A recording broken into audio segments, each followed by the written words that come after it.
Good evening, good afternoon, good morning across the world. Thank you very much for those who have been waiting for this broadcast. Ladies and gentlemen, today I promised you that I will talk about Sudan. The conflict in Sudan has had tremendous impact on the people of the Great Lakes region, the Horn of Africa and the world at large. The humanitarian catastrophe that has taken place in Sudan, a country that was once peaceful, a capital city, Khartoum, that was once beautiful, the home of the great Africa, that has been reduced to rubble, pains most of us. The whole of 16 days, I've used this week, these days of activism, to try to see what I can do for my Africa, to try to see what I can do for the women in the camps in Cameroon, the women in the camps. You know, you are aware, last week, I filed an application asking the chief prosecutor, my good friend, Karim Khan, to find a way of intervening in the situation of Southern Cameroon, which is Southern Cameroon's a situation where human rights are being abused, trampled on, called Amazonia. This week again, yesterday, I successfully filed another application seeking the 3 May, the war erupted between the two generals. Wait for us. Why has the chief prosecutor of International Criminal Court waited and looked at the situation to deteriorate beyond all the time? Why? Why hasn't he acted? He has acted on very many situations, including the situation of Israel. Why hasn't he acted on our situation? What have we done wrong in Africa that nobody can act on our behalf? Nobody can use Article 15 prior motto to enter or use any other articles mandated by the United Nations Security Council and the Roma Statute to enter Sudan. And perhaps if we can start some form of investigations and let the generals hear that there are investigations that are being conducted, that the chief prosecutor will bring some people to book the cautionary measures, these guys will not come to table. People, the women that we are today fighting to save from violence, will perish. It is sad to hear reports coming all the way from these capital cities that women who fled Sudan are being raped, defiled, maimed.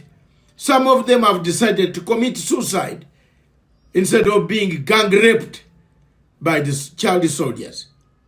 The recruitment of child soldiers is a very serious sign, and it's a crime punishable by the International Criminal Court.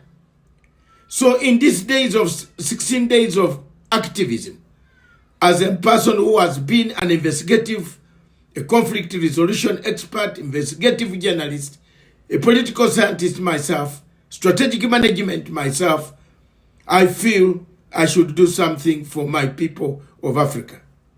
And what I've done is to file to the chief prosecutor, and of which the evidence. And I want to thank the chief prosecutor and his team for accepting my recommendation, my applications of 24 pages that include applications, evidence of particular places, the references the authorities where we have seen what is happening on the ground, including imagery satellite systems that show that crimes are being committed. I call upon the international community to support our efforts. And I call upon African Union to support our efforts, because it looks like African Union, we don't have anything that we have tried. But these guys cannot come on table.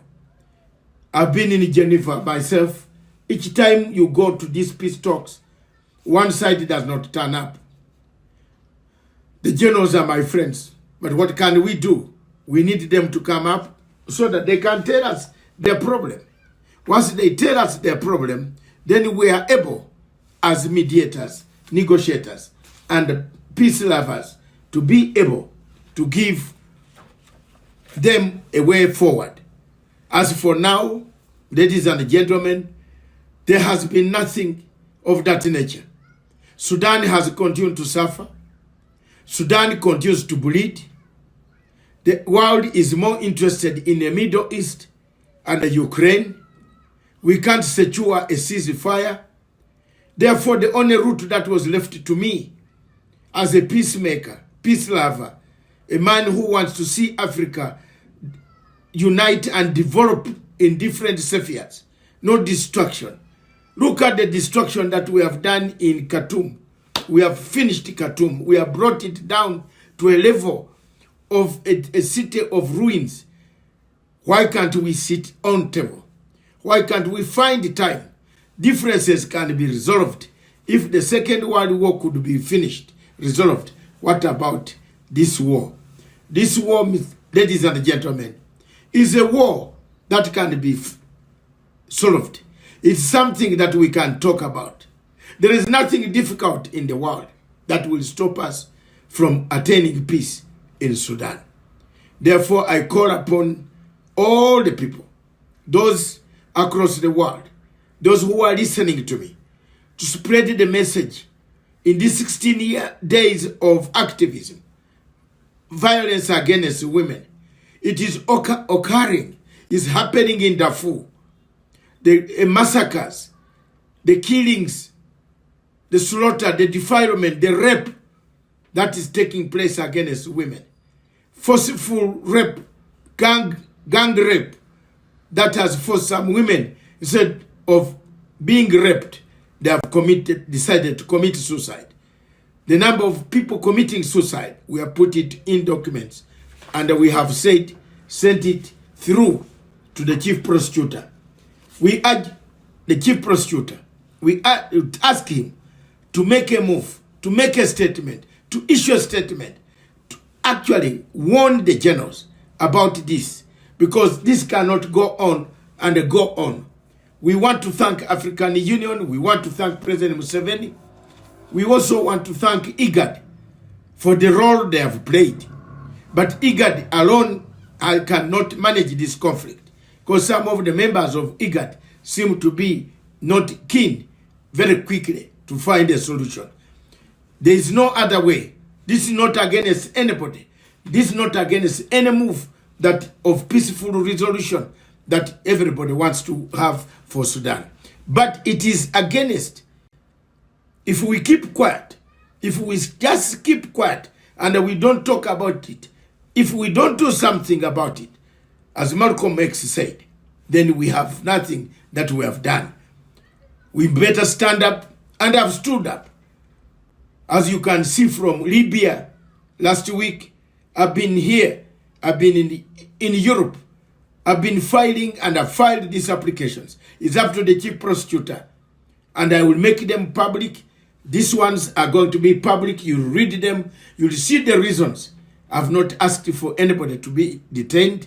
I've asked for an investigation. We want investigations.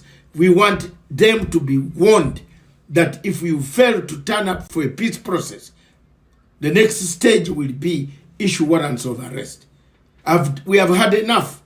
We have had enough of this problem. We have Paul Biya massacring people.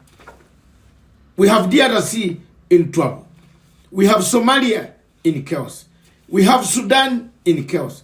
We have Libya up top near Sudan in chaos. How can Africa develop when we have, how can economic emancipation occur when we have this type of people massacring people, killing people, eating people, brutalizing women, raping women, gang rape young soldiers, feasting on our women, on the young girls and who have decided, instead of being raped, commit suicide. Ladies and gentlemen, let this step circulate it further.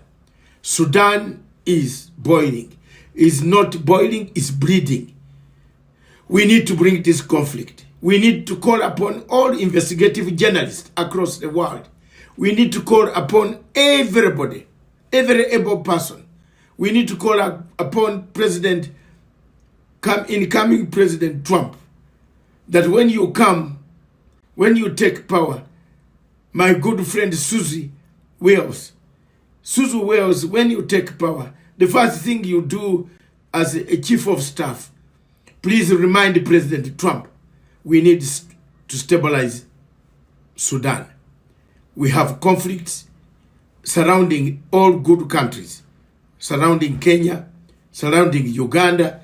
We have a conflict in the Western Congo is boiling, it's bleeding.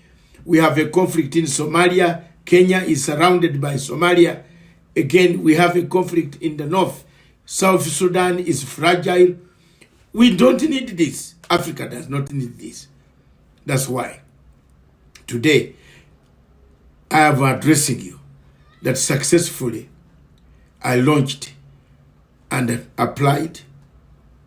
My papers were received by the International Criminal Court seeking an investigation to find out that the chief prosecutor, he doesn't need permission from anybody else because he already has permission under Article 1953 of the United Nations Security Council that mandated him, the chief prosecutor, the former chief prosecutor, or Louis Morene Campo, even if he did it very badly, he asked for that warrant, for that permission granted. Nobody has rescinded that permission. Ladies and gentlemen, I want to beg you that let's support Sudan. Support some of us who are on these journeys, who are on planes, as I speak now, away very far, in trying to see in the cold winter of these places, making sure that Africa is free. Thank you very much. Thank you. We broadcast again tomorrow on another subject. Thank you very much. Perhaps we shall talk about elections in Namibia, in the southern part of Africa. But for now, until Friday, when we have a major fighting that is going to take place, I want to thank you.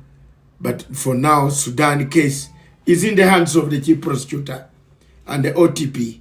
It is up to them to assess the evidence of all these pages, plus all the transcripts, the videos which we have provided to them to make a decision as to when, how, what they will do for the people of Sudan. Thank you very much. God bless you. God bless all of you. Thank you. And these are the pages signed and handed over to the office of the chief prosecutor. And that is, we have a certificate which is with us. It is here with us, not saying everything was submitted and handed over to the chief prosecutor. Thank you. God bless you.